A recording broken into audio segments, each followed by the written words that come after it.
There is a John Cusack who the Globe determined a long time ago. And he's been spending most of the 30 years quietly declining to be that. You know the image. Young male in a car park. A lot before dawn with a boombox over his head. His head playing Peter Gabriel to the window of the girl he adores. No plan, no backup, only the notion that sincerity kept long enough was sufficient. That picture, 1989 a present, clung to him as few things adhere to. Actors, and then there's the other image, the one not very many people discuss, but those who know his work recall only as clearly as the hitman in a dark suit. His order for the 10-year high school reunion. A drink at the bar, coming to himself silently. Horror that he has become what he is. Cannot quite place. That one's from 1997.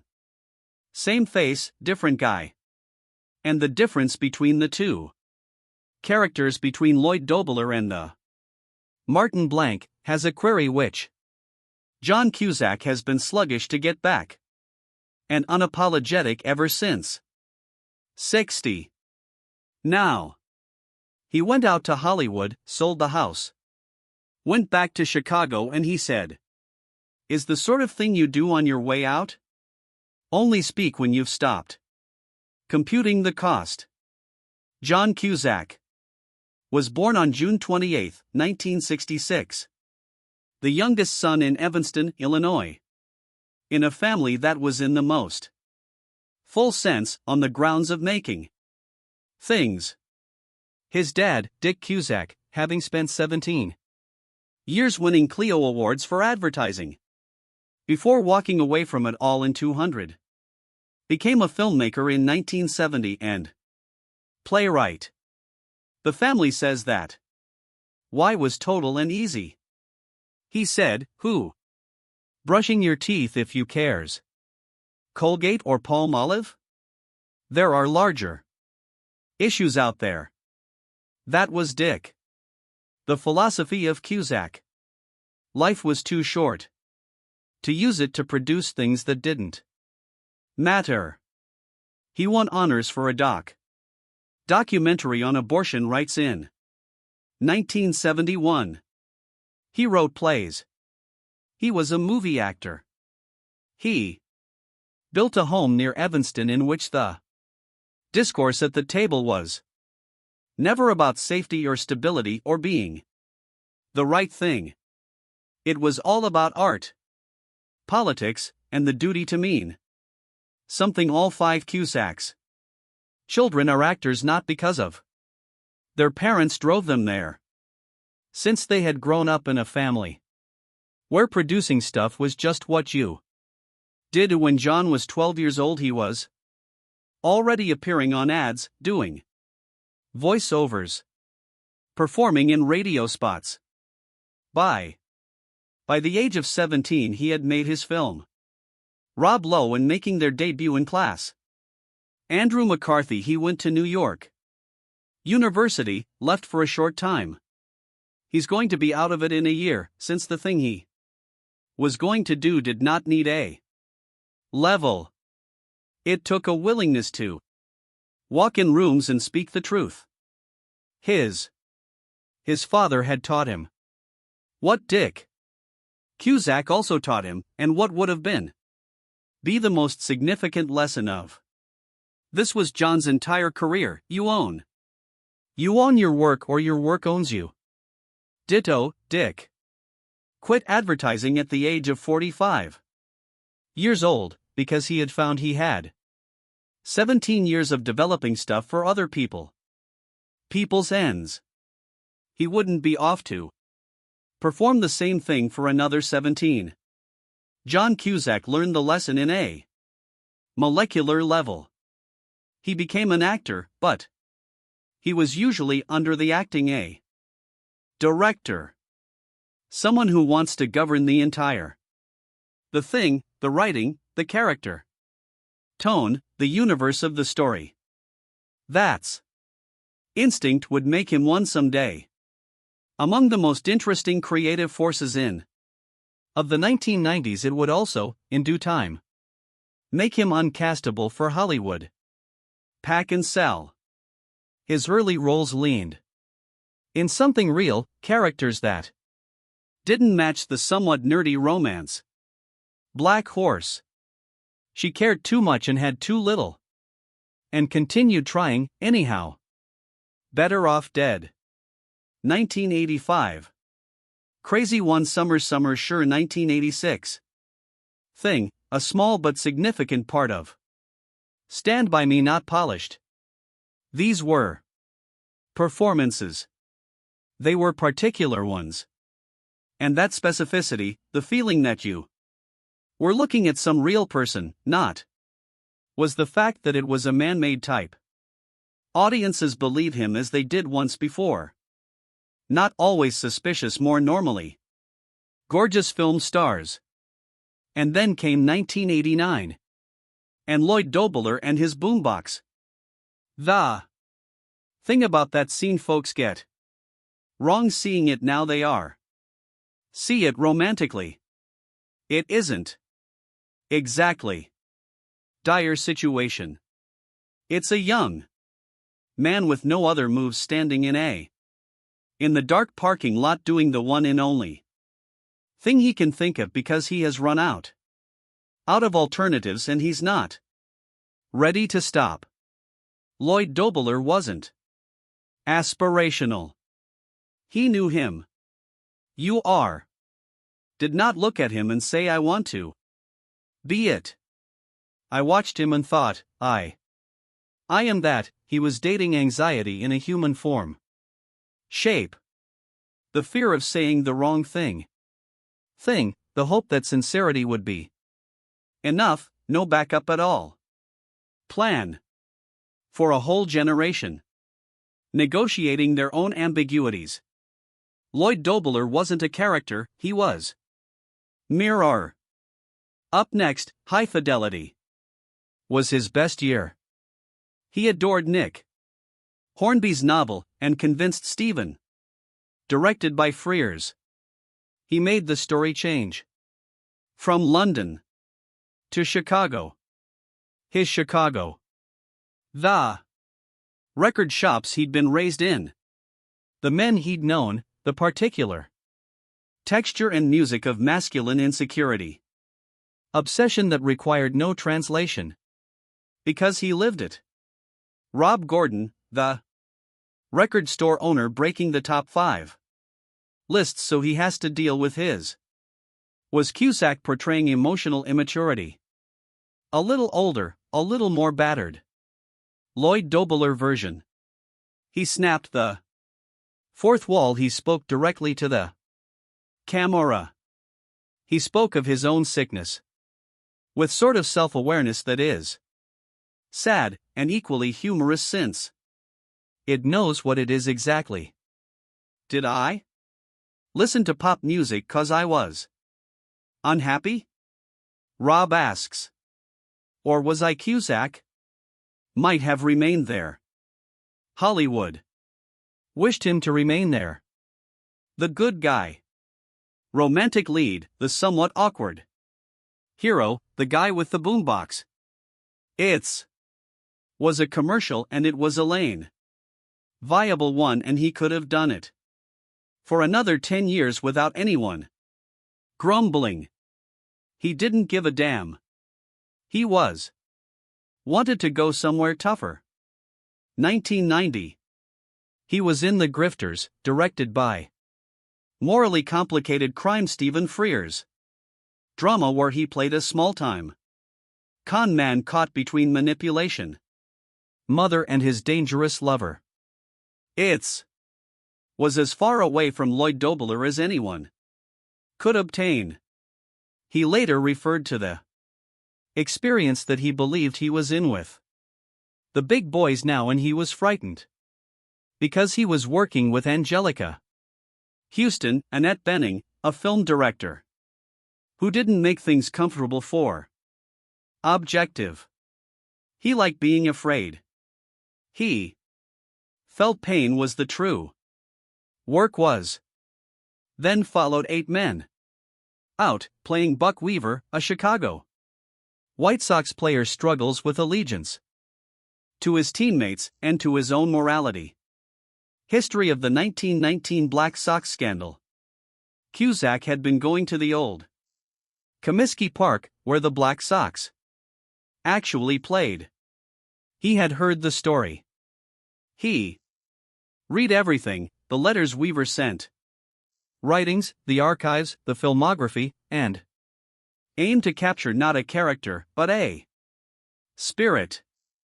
It was less violent than anything he had done previously, and more candidly honest. The mid-1990s brought bullets over Broadway. Woody.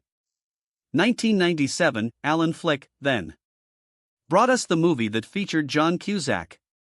Wasn't only an actor but a movie maker in the entire import of the word.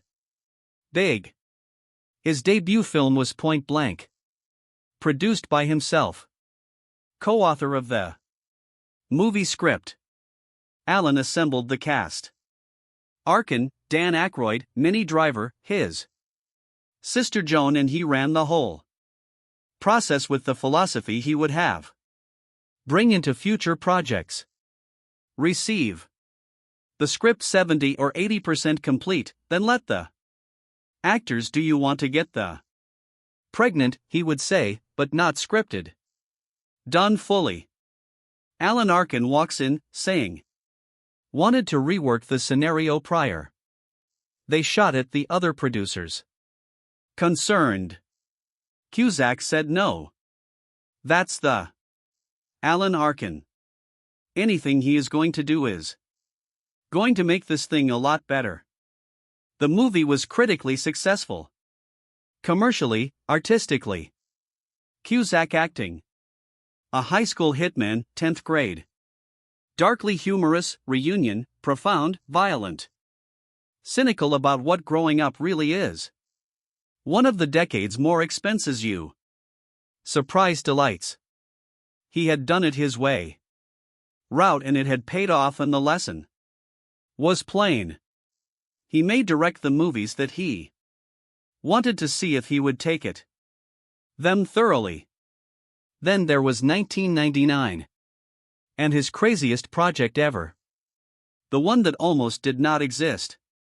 He had gone to his agency in LA and told them that he wanted to know what their most unproducible, most strangest, most toxic script was commercially.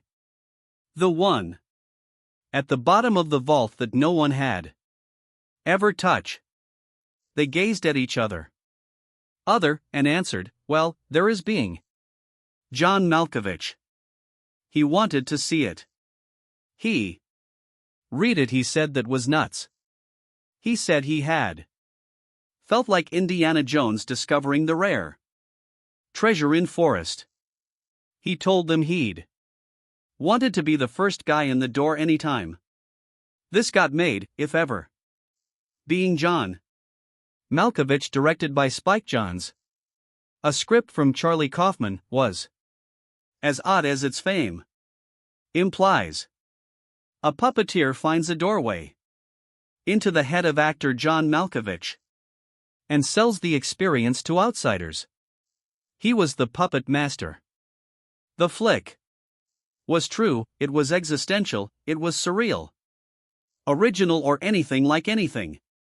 What mainstream Hollywood was doing in 1999. But it was a hit, despite it all. And it proved something of John Cusack. He had good taste, not simply in initiatives, but the particular kind of nerve to follow up the projects that the rest of us had agreed were not possible. I listen badly to pop music is the question of an whole generation. Then the industry shifted and did not switch back. But before it did, there was another film worth stopping for. Cusack created Serendipity, a 2001 brighter, more traditional romance comedy that was a box office hit and a creative digression. It was the only. What kind of business the movie was comfy to put him into. He was all right in it.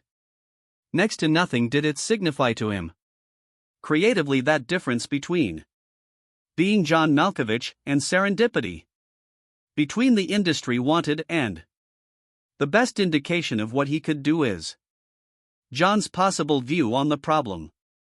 Cusack was ready to confront. He had shown in 3 straight films at the end of the 1990s that he could get the most personal and craziest of his work career and make it work. The first 2 are a big deal.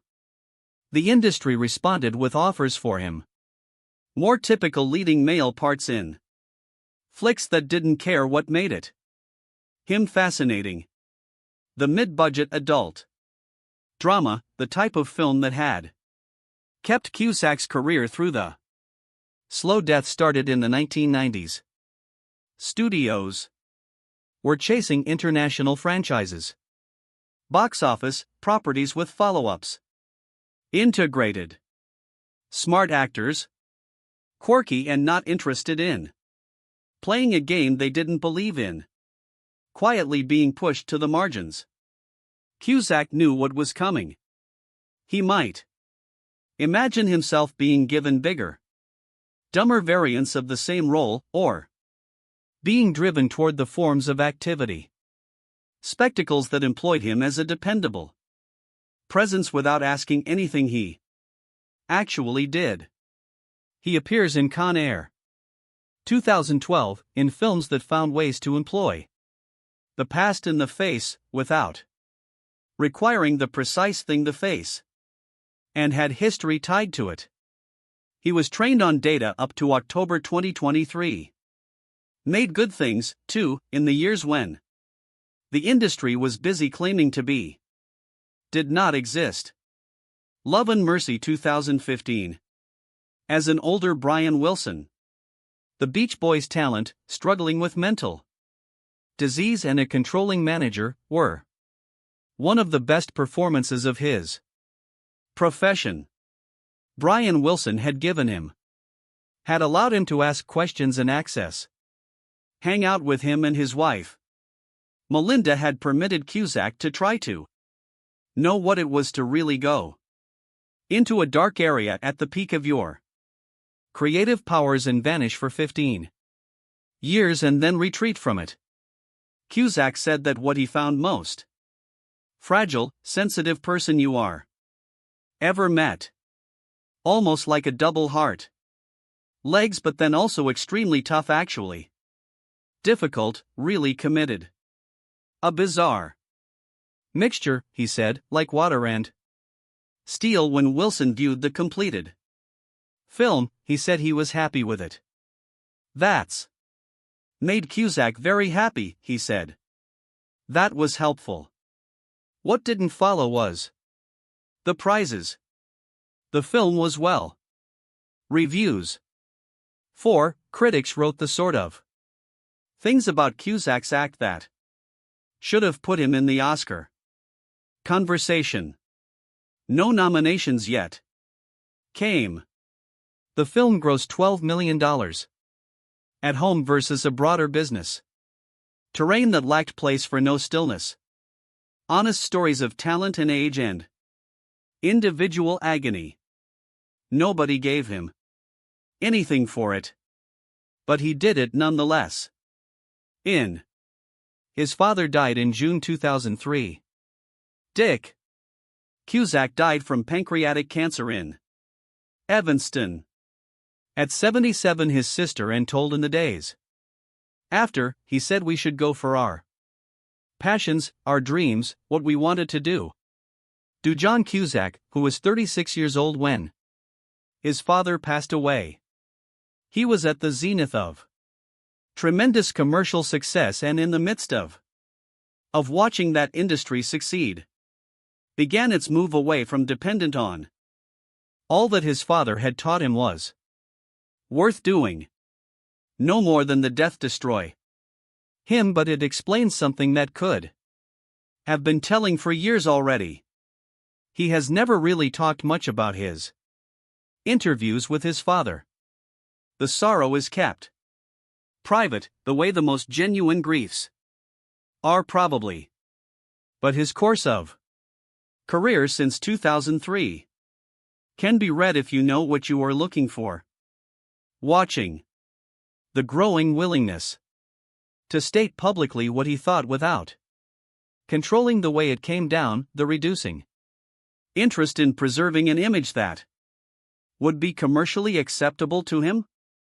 The Chicago to the machines, back to the streets and the record stores and the ballparks that used to provided him with the raw material for anything he had ever made which was worth doing.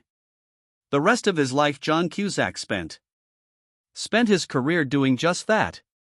Whether it was if no one was rewarding him thus. He was more trained, politically active in a manner which, by his own admission, was not good for his career. He is a co-founder of the Freedom of the upon payment to the Press Foundation in 2012. Processors closed down WikiLeaks. He went to Moscow with Arundhati Roy and Daniel Ellsberg to meet Edward Snowden. He writes for the Huffington Post.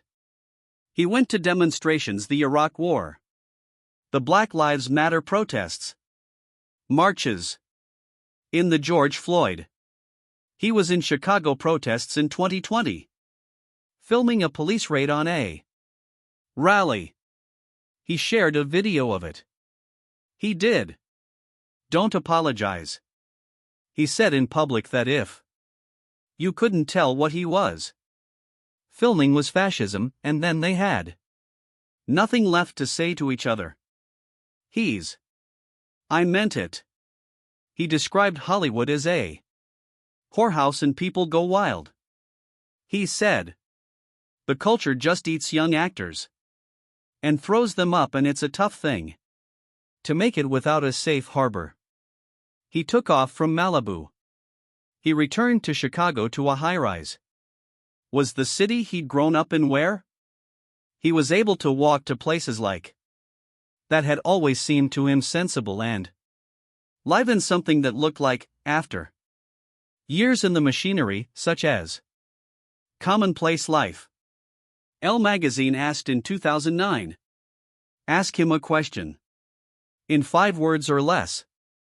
Why have you never married? He answered. In 7 words. Society doesn't tell me what to do. It was not a cute reaction. It was not deflection.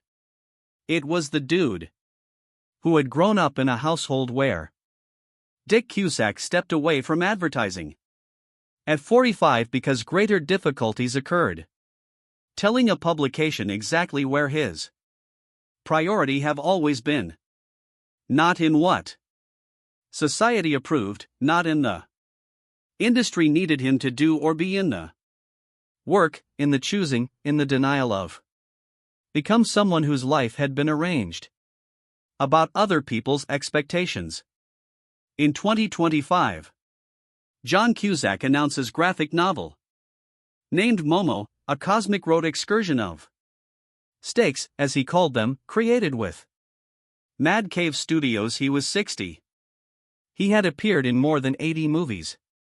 He had authored and co-produced some of the quirkiest and cherished 1990s comedies. He had been roughed up by the police protest back in his hometown. He had never married. Never. Children, never did the kind of curated public image, the industry techniques to keep actors in line and saleable. The character Lloyd Dobler. That one in fame didn't know what he except what he planned to do with his life.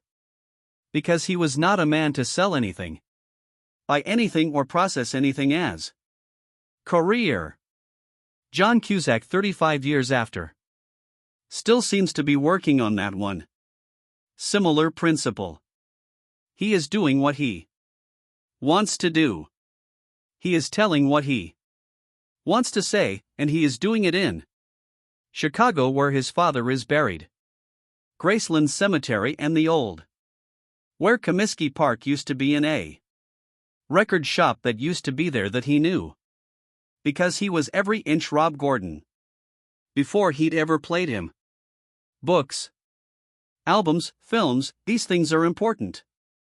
Call me shallow, that's the truth. He said it as a character, but he was speaking of it as himself. He always had. If this tale, if Lloyd Dobler or Rob Gordon got to you, or Martin Blank was ever an image to what you discovered in yourself, drop a remark below. We read everything. And this is the question worth thinking. With today's something you used to do, adored what the world taught you wasn't realistic enough to go on loving, and did you keep on liking it? Write us a note. We shall meet you in the next